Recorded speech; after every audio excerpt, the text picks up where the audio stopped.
बिस्मिल्लाहिर्रहमानिर्रहीम। अस्सलाम वालेकुम स्टूडेंट्स, कैसे हैं आप लोग? ठीक ठाक हैं?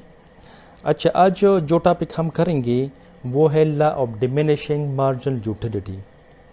यूटिलिटी आप लोगों को पता है कि the power of anything which satisfy human wants, उसको हम यूटिलिटी कहते हैं। डिमिनिशिंग का मतलब है डिक्रीजिंग, मतलब कम होना। मार्जिनल का मतलब है एडिशनल और एक्स्ट्रा। तो इस लॉ का मतलब है कि हम एक कमोडिटी के जितने ज़्यादा से ज़्यादा यूनिट कंज्यूम करेंगे, उस कंजम्पशन के साथ उसकी जो एडिशनल या मार्जिन यूटिलिटी है वो डिमिनिशिंग होगी। इस लॉ का रिलेशन जो है वो ह्यूमन बिहेवियर से है कि हर इंसान इस लॉ को अपने ऊपर अप्लाई करके देख सकता है। मतलब इसमें इंट्रोस्पेक्शन की प्रॉपर्टी इसमें मौजूद है।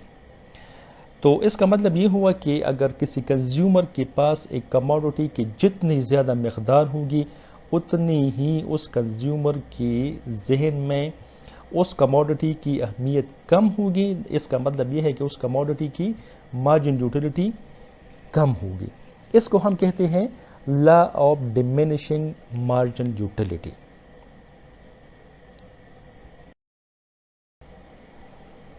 Law of diminishing margin utility को हम सिंपली यू डिफाइन कर सकते हैं that other thing remaining the same, other thing remaining the same economics के हर लॉ के साथ ये स्टेटमेंट होगा, क्योंकि इकोनॉमिक्स एक सोशल साइंस है और बहुत सारे फैक्टर्स ऐसे हैं जो इसके लॉस को डिस्टर्ब करते हैं। मतलब इसके एक्सेप्शन केसेस होते हैं इसके लॉ के।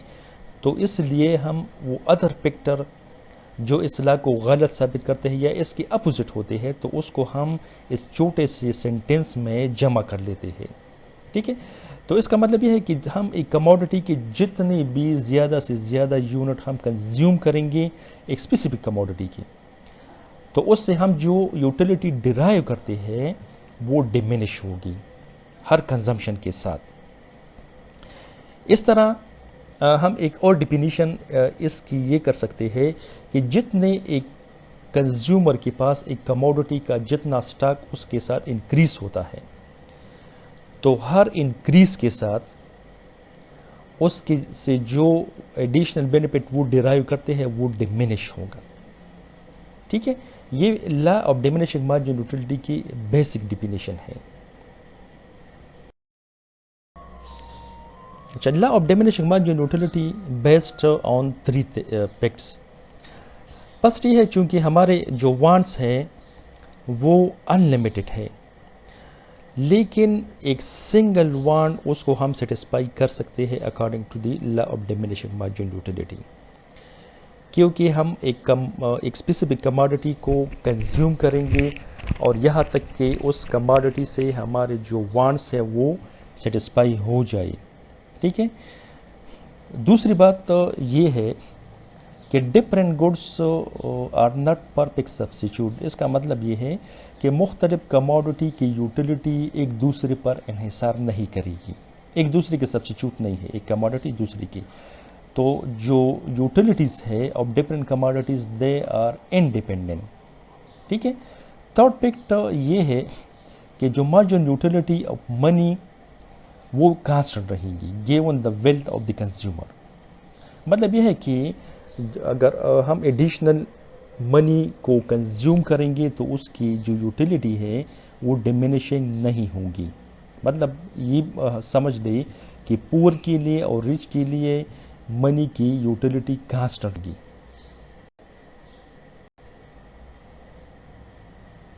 अब हम लॉ को एक्सप्लेन करेंगे तो आपको ये सारी चीज़ें क्लियर हो जाएंगी। फर्ज करें एक शख्स बहुत ज़्यादा प्यासा है और उसको आप एक गिलास पानी का दे दें।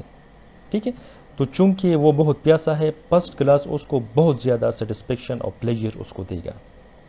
अगर आप उसी वक्त उसको दूसरा गिलास पानी का दे दें तो उसकी सेटिस्फेक्शन या यूटिलिटी पहले की नस्बत अब कम होगी। ठीक है? अगर थर्ड गिलास उसको पिलाएंगे तो सेकंड गिलास से उसकी यूटिलिटी कम होगी।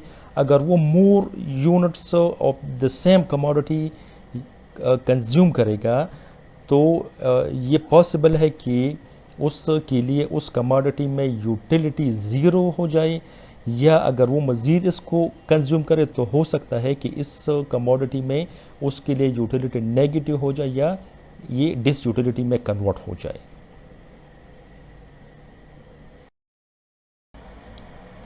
Law of diminishing margin utility को हम टेबल और ग्राफ से आसानी से समझ सकते हैं। अब देखिए इसमें हमने ये यूनिट ली है जो हमने सपोज की थी water, first glass of water, second, third, fourth, fifth, ये उसकी टोटल यूटिलिटी है 10, 18, 21, 21, 18। मार्जिन यूटिलिटी को हम टोटल यूटिलिटी ही से मालूम कर सकते हैं। इसका फार्मूला है change in total utility divide by change in quantity consume. अच्छा, फर्स्ट यूनिट की जो मार्जिन यूटिलिटी हम फाइंड आउट करेंगे तो वो इस तरह होगा कि फर्स्ट से ऊपर जो यूनिट है वो ज़ीरो है। जब यूनिट ज़ीरो होगा तो टोटल यूटिलिटी भी ज़ीरो होगी। तो इस तरह फर्स्ट के मार्जिन यूटिलिटी को हम फाइंड आउट कर सकते हैं कि 10 minus 0 divide by 1 minus 0 that is equal to 10। Second की जब हम फाइंड आउट करना चाहें तो हम सेकंड यूनिट की टोटल यूटिलिटी से फर्स्ट यूनिट की टोटल यूटिलिटी माइनस करेंगे divide by second unit minus first unit 2 minus 1। देखिए 18 minus 10 divide by 2 minus 1 that is equal to 8। इस तरह थर्ड की भी इस तरह फाइंड आउट कर सकते हैं। फोर्थ के देखें कि फोर्थ की टोटल यूटिलिटी से थर्ड की टोटल यूटिलिटी माइनस करें, 21 से 21 माइनस करें डिवाइड बाय 4 माइनस 3, तो इससे आ गया 0। अच्छा, ये टेबल हमें ये शो कर रहा है कि जब टोटल यूटिलिटी इंक्रीज हो रही है तो मार्जिन यूटिलिटी डिमिनिशिंग होगी।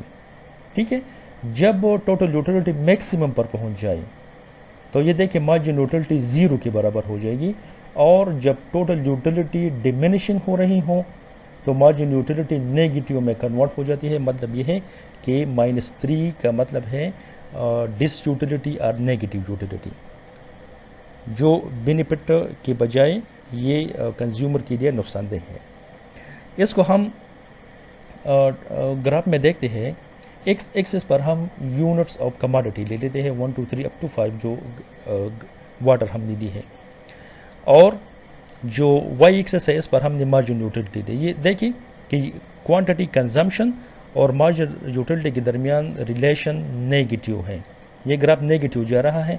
जब फोर्थ यूनिट पर यहाँ पहुँच जाए तो मार्जिन यूटिलिटी 0 के बराबर हो जाती है। जब फिफ्थ यूनिट कंज्यूमर कंज्यूम कर लेता है तो अब मार्जिन यूटिलिटी 0 से कम होकर यहाँ ये फोर्थ क्वाड्रेंट में दाखिल होगी और ये नेगेटिव वैल्यू अब एज्यूम करेगा। तो इसका मतलब ये है कि मार्जिन यूटिलिटी डिमिनिशिंग हो रही है यहाँ तक कि 0 के बराबर हो जाए, अगर उससे मज़ीद कंजम्पशन हम बढ़ाएंगे तो ये नेगेटिव क्वाड्रेंट में भी दाखिल हो सकती है। अब पढ़ते हैं एजम्पशन ऑफ द लॉ। ये एजम्पशन का मतलब है कि जो बातें हमने लॉ में की थे कि other thing remaining the same, तो ये वही अदर थिंग्स हैं कि ये कांस्टेंट होंगे तो तब ये लॉ जो है वो अप्लाई होगा। फर्स्ट है रेशनैलिटी।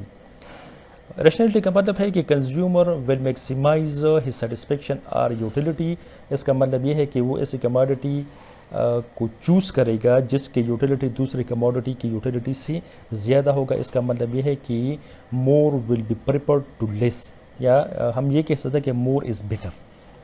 दूसरा एजम्पशन है डिमिनिशिंग मार्जिन यूटिलिटी। इसका मतलब यह है कि हम एक कमोडिटी की जितनी यूनिट कंज्यूम करेंगे तो उनसे जो मार्जिन यूटिलिटी हम डिराइव करते हैं वो डिमिनिशिंग होंगी।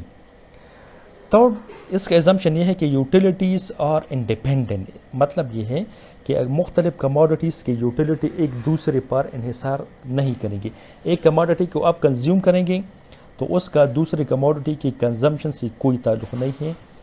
तो इसका मतलब यह है कि यूटिलिटीज़ आर इंडिपेंडेंट।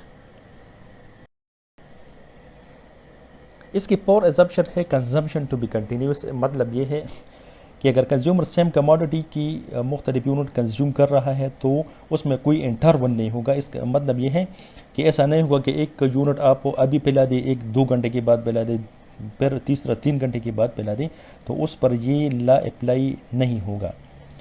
फर्ज करें एक शख्स रोज़ादार है आप शहर के वक्त उसको एक गिलास पानी पिलाए और फिर दूसरा गिलास आप रोज़ा अफ्तार करने के बाद पिलाए, तो हो सकता है कि फर्स्ट गिलास की यूटिलिटी कम हो और दूसरे की यूटिलिटी ज़्यादा हो। फिफ्थ नंबर जो है वो सूटेबल क्वांटिटी ऑफ कमोडिटी है।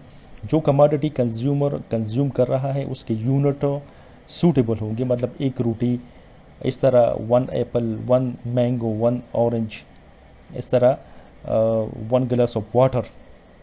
तो ऐसा नहीं होगा कि आप उसको छोटे छोटे पीसों में आप डिवाइड करें।